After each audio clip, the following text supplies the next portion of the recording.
एक लड़की थी, बहुत ही खूबसूरत। जितनी वो सुंदर थी उतनी ही ईमानदार। न किसी से झूठ बोलना, न फालतू की बातें करना, बस अपने काम से काम। उसी क्लास में एक लड़का था। वो मन ही मन उससे प्यार करता था। लड़का अक्सर उसके छोटे मोटे काम कर दिया करता था। बदले में जब लड़की मुस्कुराकर उसे थैंक यू कहती थी तो लड़के की खुशी की सीमा नहीं रहती थी।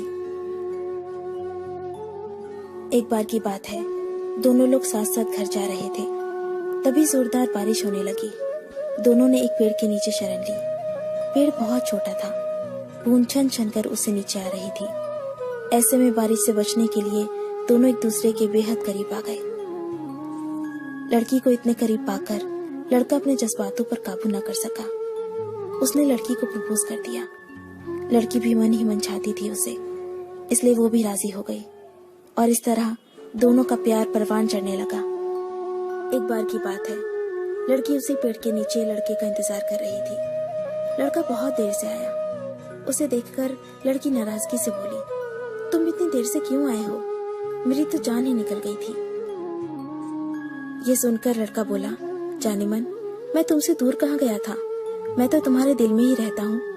तुम्हें यकीन ना हो तो अपने दिल से पूछ लो। लड़के की इस प्यारी सी बात को सुनकर लड़की अपना सारा गुस्सा भूल गई और वो दौड़कर लड़के से लिपट गई।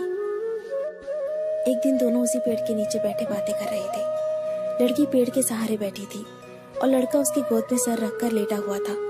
तभी लड़की बोली, जानू, अब तुम्हारी जुदाई मुझसे बर्दाश्त नहीं होती।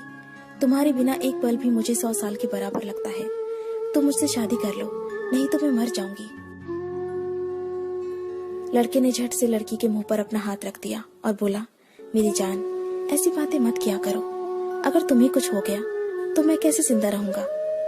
फिर वो कुछ सोचता हुआ बोला, तुम चिंता मत करो, मैं जल्दी अपने घर वालों से बात करूंगा। धीरे धीरे काफी समय बीत गया। एक दिन की बात है, दोनों उसी पेड़ के नीचे बैठे हुए थे। उस समय लड़के का चेहरा बिल्कुल उतरा हुआ था। लड़की ने पूछा तो वो रुआसा होकर बोला, जान, मैंने अपने घर वालों को बहुत समझाया, पर वो हमारी शादी के लिए तैयार ही नहीं है। उन्होंने मेरी शादी कहीं और तय कर दी है। ये सुनकर लड़की का कलेजा फट पड़ा। उसका मन हुआ कि वो जोर जोर से रोए, लेकिन उसने अपने जज्बात पर काबू पा लिया और बोली, मैं तुमसे सच्चा प्यार करती हूँ।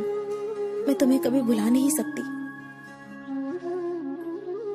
प्लीज मुझे माफ कर देना। लड़का धीरे से बोला, वैसे अगर तुम चाहो तो हम हमेशा अच्छे दोस्त बनकर रह सकते हैं। लड़की ये सुनकर जोर जोर से रोने लगी। लड़के ने उसे समझाया और फिर दोनों रोते रोते अपने अपने घर चले गए। देखते ही देखते लड़के की शादी का दिन आ गया। लड़के को यकीन था कि उसकी शादी में उसकी दोस्त जरूर आएगी, पर ऐसा हुआ नहीं। हाँ, लड़की का भेजा हुआ एक गिफ्ट पैक जरूर मिला। लड़के ने कांपते हाथों से उसे खोला और उसे देखते ही बेहोश हो गया। गिफ्ट पैक में और कुछ नहीं, खून से लथपथ लड़की का दिल रखा हुआ था और साथ ही में थी एक चिट्ठी जिसमें लिखा हुआ था, अरे पागल, अपना दिल तो ले जा, वरना अपनी पत्नी को क्या देगा। दोस्तों, किसी के लिए मोहब्बत टाइम पास होती है और किसी के लिए जिंदगी से बढ़कर। अगर किसी से मोहब्बत करना तो उसे ताउम्र निभाना भी, वरना क्या पता आपका हाल भी ऐसा ही हो जाए। जो उस दिन के बाद नहीं जी सका, नहीं मर सका, उसकी सारी जिंदगी पछतावे और अफसोस में घुट घुट कर कटती रही। अगर आपको ये स्टोरी पसंद आई तो इसे लाइक जरूर कीजिए और इसे अपने दोस्तों के साथ शेयर कीजिए। अगर आपको हमारा चैनल पसंद आए तो इसे सब्सक्राइब कर लीजिए। मैं आपको मिलती हूँ अपने अगले वीडियो में। तब तक के लिए अपना अपने लव्ड वंस का ध्यान रखिए। Bye, take care.